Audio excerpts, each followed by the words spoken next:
TV Web Gazeta. Informação e interatividade. A partir de agora, começa na Gazeta FM Fala Doutor, o seu bate-papo semanal com a sua saúde. Meio-dia e 18 minutos, meio-dia e 18 para você, amigo ouvinte Gazeta. Doutor, mais uma vez, obrigado pela sua presença aqui em nosso estúdio, atendendo mais uma vez o nosso convite a essa prestação de serviço à nossa comunidade, doutora. Caros amigos da Gazeta, ouvintes e amigos da cidade, um abraço e mais uma vez um prazer estar com vocês aqui tentando esclarecer algumas dúvidas em relação à nossa área de clínica e cardiologia. Doutor, hoje falando dentro da cardiologia, dentro da clínica de uma forma geral, o que mais hoje aparece no consultório médico hoje? Quais são os problemas mais comuns que afetam hoje o ser humano, doutora? A clínica diária em relação ao consultório, ao hospital, ela acompanha muito mais aí a tendência que a gente vê na população. Então, hoje existe uma tendência crescente de hipertensão, de diabetes, das doenças do colesterol e triglicerídeos, né? E também os distúrbios relacionados às mudanças de comportamento, principalmente os quadros de ansiedade e depressão. Quer dizer, são doenças da vida moderna, exprimem muito assim o estilo de vida que a gente vem tendo, mas sem dúvida ainda a hipertensão, diabetes é grande parte do que a gente vive no dia a dia da gente. Doutor, e hoje a gente pode perceber que muitos jovens hoje já pegam doenças desse tipo de diabetes, colesterol, muito cedo. Por que isso acontece, doutor? Hoje já não existe mais o fator idade em relação à hipertensão, a doenças do coração, as doenças vasculares em si.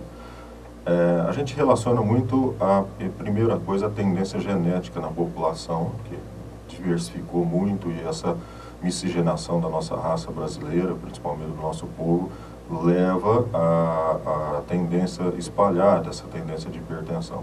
Mas, sem dúvida, o estilo de vida sedentário, a relação com a má alimentação, às vezes a falta do exercício, leva ao surgimento cada vez mais precoce dessas doenças, dessas patologias, principalmente no que se diz aos problemas de hipertensão arterial e também o problema de colesterol, triglicerídeos, diabetes, ácido úrico alto.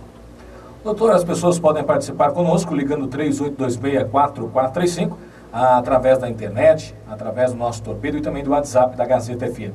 O Ronaldo está perguntando que ele tem uma vida realmente muito corrida, trabalho e faculdade. E a alimentação dele realmente é de forma desordenada.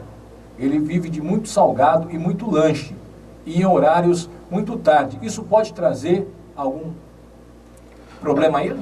O Ronaldo tem que ter cuidado, quer dizer, na verdade, quando a gente analisa a maioria dos pacientes que vão ou que desenvolvem as doenças cardiovasculares, eles estão enquadrados dentro desse perfil.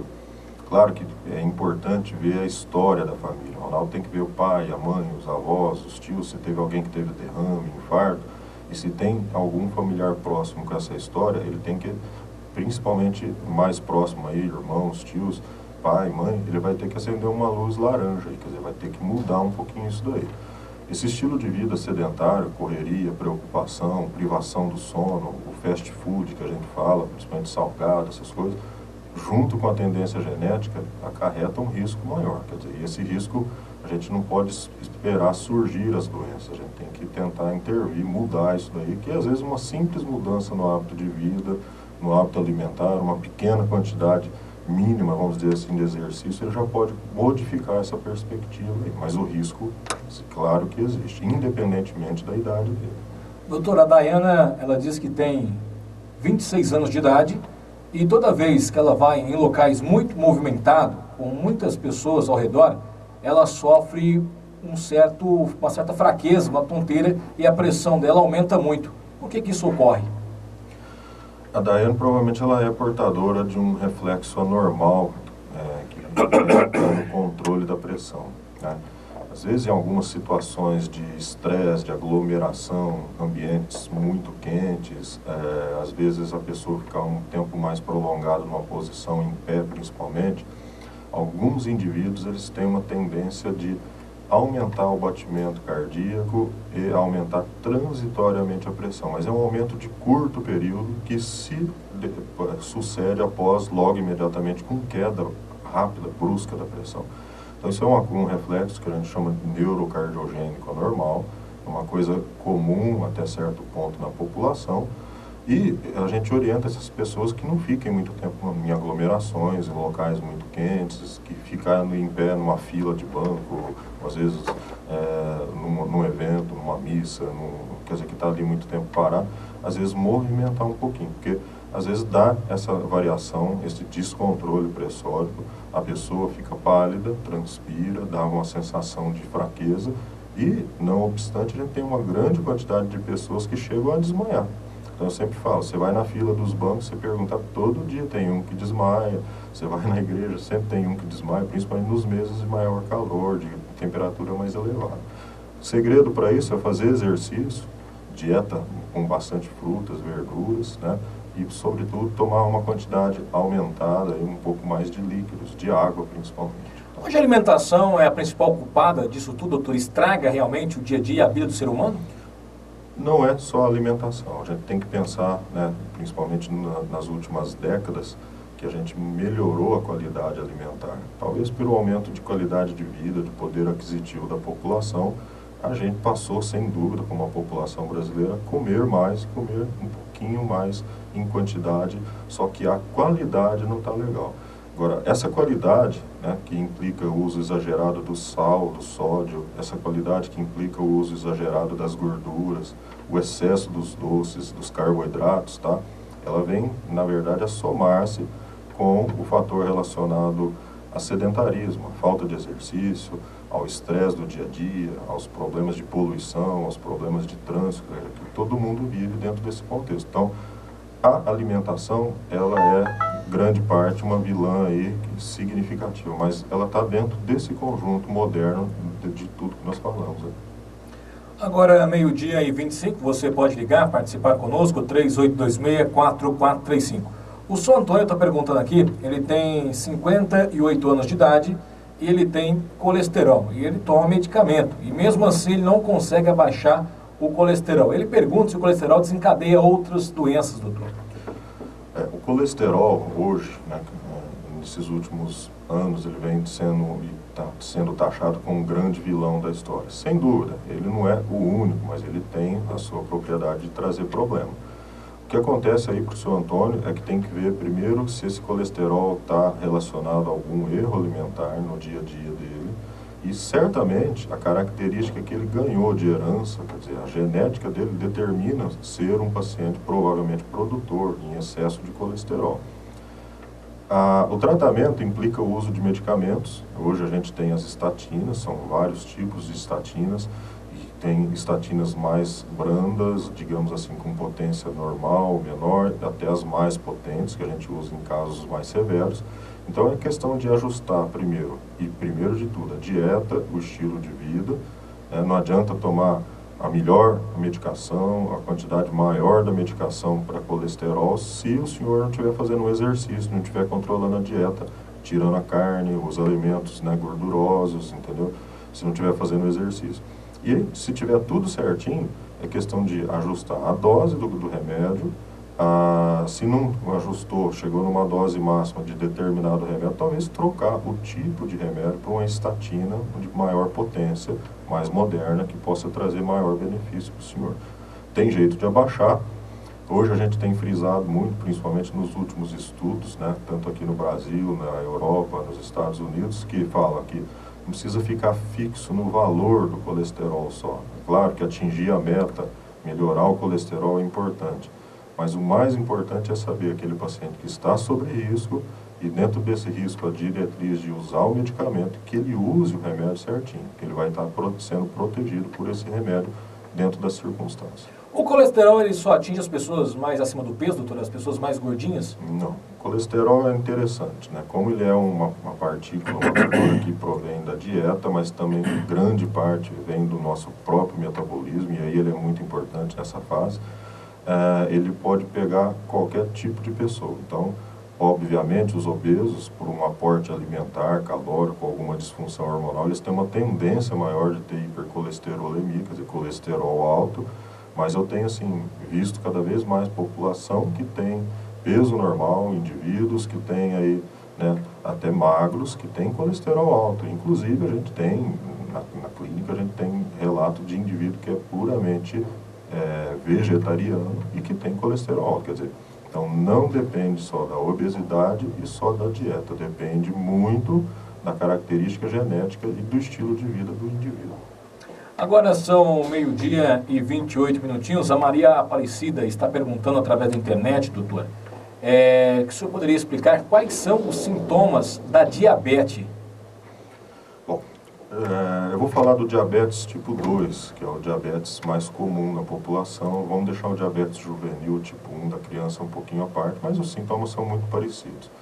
O diabetes tipo 2, ele tem um problema que muitas vezes ele é assintomático no início. Então a pessoa às vezes tem uma disfunção do açúcar no sangue pequena, e essa disfunção geralmente não causa nada em termos de sintoma, ou são poucos sintomas, muitas vezes confundíveis com outros problemas. O problema é que essa pessoa já tem um distúrbio do açúcar, ela está sobre risco. Ela está sobre risco aumentado de infarto, de derrame, de tromboses, quer dizer. Agora, quando esse diabetes tipo 2, que é o diabetes que surge na parte adulta, vamos falar assim, ele descompensa, quer dizer, ele atinge níveis mais elevados, ele pode trazer uma clínica variável, mas o mais comum, a pessoa passa a ter uma tendência de perder peso, a pessoa passa a ter fraqueza muscular, cãibras, dor pelo corpo, tá? Nos níveis mais elevados do açúcar no sangue, a pessoa passa a ingerir uma quantidade maior de água, aquela sede incessante, tá, que a gente fala, né?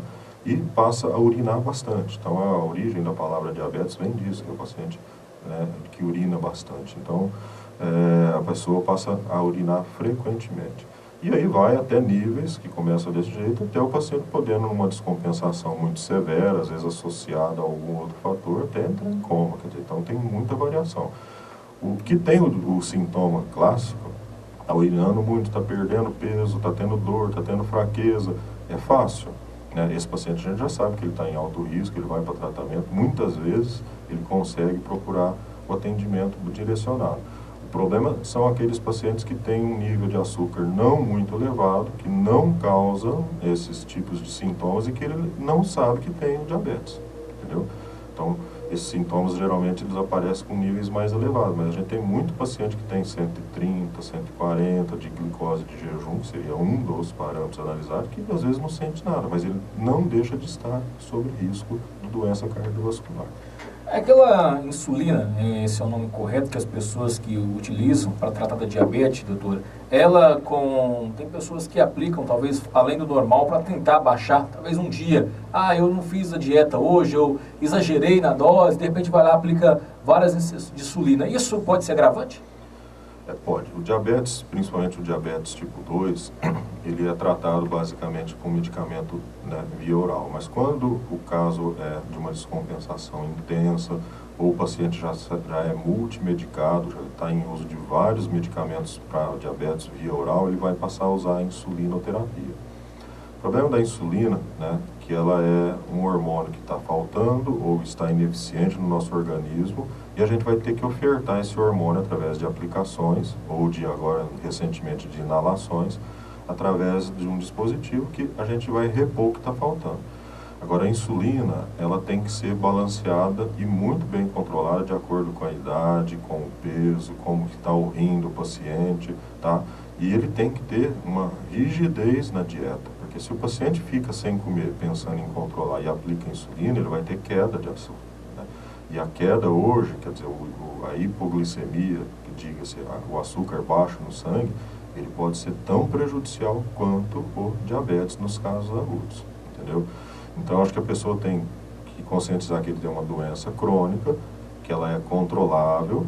Esse controle vai muito relacionado ao aspecto da dieta, do estilo de vida, e quando necessário ou já está preconizado aí o uso da insulina, ele tem que usar adequadamente para aquela situação, particularmente dele. O que acontece muitas vezes é que a gente tem muitas variações de tipos de insulina. Então hoje, por exemplo, existem as insulinas ultra rápidas, que às vezes o paciente vai lá, ele vai almoçar ou comer alguma coisa a mais, ele faz a glicose antes, pelo aparelhinho, um glicosímetro, e ele já aplica aquela quantidade para queimar aquilo ali, vamos dizer assim. Mas em base, não é bom aumentar porque vai comer mais sem orientação médica. Pode ser prejudicial. Doutor, tem uma pergunta aqui, essa não veio o nome, mas é um paciente que está falando que ele tem 62 anos e ele tem diabetes. E ele foi no oculista e está com problema de visão. Segundo o oculista, devido à diabetes, ele não sabe o que fazer para controlar e o problema deve se agravar. O diabetes, né, como uma doença do açúcar, mas eu sempre falo para os pacientes e para os ouvintes que ele é uma doença muito mais inflamatória. Eu sempre falo assim, o paciente que é portador de diabetes tipo 2 principalmente, ele é um paciente que vai desenvolver inflamações no olho, nos vasos, no coração, no rim e nos nervos do corpo. O olho é um problema assim, longo prazo de diabetes, tá? Mesmo controlado, a gente sabe que o indivíduo tem uma tendência de desenvolver o que a gente chama de retinopatia. Então, os microvasos, as microartérias do olho vão sofrendo uma degeneração em decorrência dessa inflamação que o diabetes provoca, e essa degeneração ela leva a mudanças, quer dizer, hemorragias, em processos inflamatórios, e que infelizmente, dependendo do local que ela acomete na retina, no fundo de olho, ela pode levar à cegueira. Então, o segredo de tudo isso é, primeiro, prevenir o diabetes. Segundo, se tem diabetes, vamos tratar e tratar rigorosamente. E se desenvolveu retinopatia, nós vamos ter que tratar a retinopatia com um oftalmologista especializado nisso. Aí, medicamentos, aplicações de laser e alguns outros remédios que a gente aplica intraoculares. Aí.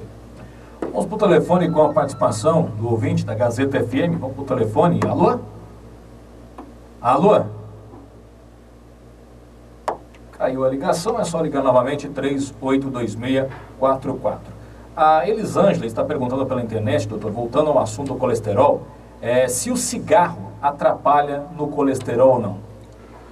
O cigarro, o tabagismo é um outro grande problema ainda que a gente vê em termos de saúde pública, né? Não que ele atrapalhe o colesterol. O problema é que se a gente tem vários males possíveis de causar doença cardiocerebral, o cigarro está dentro desses males. Então imagine que a gente tem lá uma quadrilha, que é diabetes, hipertensão, tá? Tem o colesterol, o ácido úrico, o triglicérides. O cigarro ele vem junto com a bandidagem e atrapalhar tudo. Quer dizer, então, ele não provoca, ele não piora o colesterol, ele não causa ter colesterol alto, mas o conjunto de fatores e o cigarro, o tabagismo, ele vem piorar. Quer dizer, se a pessoa fuma, horrível, pior, é ruim. Se ela fuma e tem colesterol, ela está aumentando o risco dela.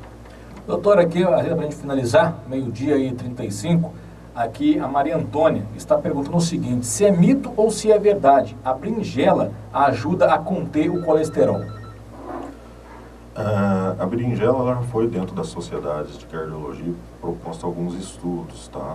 Então eu sempre falo assim, verduras, fibras, elas são boas para controle em relação ao colesterol. Agora, o fato de a gente usar a berinjela, ou a água de berinjela, ou a berinjela com a laranja em jejum, ela mostra muito pouco ou quase nenhum benefício em relação a tratar colesterol alto. O que a gente sabe que, como uma fibra boa, eu falo assim, em vez de ficar tomando a água da berinjela em jejum, passar todo aquele sufoco, faça ela de uma maneira mais light, assada, grelhada, cozida, e coma a berinjela, porque toda fibra, não só ela, vai ajudar a controlar, mas não tem estudo provando que o uso dela como único e exclusivamente controlador do colesterol traz algum benefício. Ela é uma fibra como qualquer verdura da classe dela. Existe na linha para falar com a gente, alô? Alô? Caiu a ligação, mas é isso aí, doutor, a gente agradece a sua vinda em nossa emissora. Acredito eu que a gente leva sempre ao conhecimento, atendendo por telefone, pela internet, aqui sempre a nossa população, nesse trabalho de prestação à nossa comunidade. A gente deixa o espaço aberto, mais uma vez, agradecendo, né, o senhor ceder nesse tempo, com a agenda tão corrida, né, aí que é a do senhor. A gente agradece realmente a sua vinda aqui em nossa emissora. Com mais uma vez, o maior prazer estar aqui com os amigos da Gazeta, tá?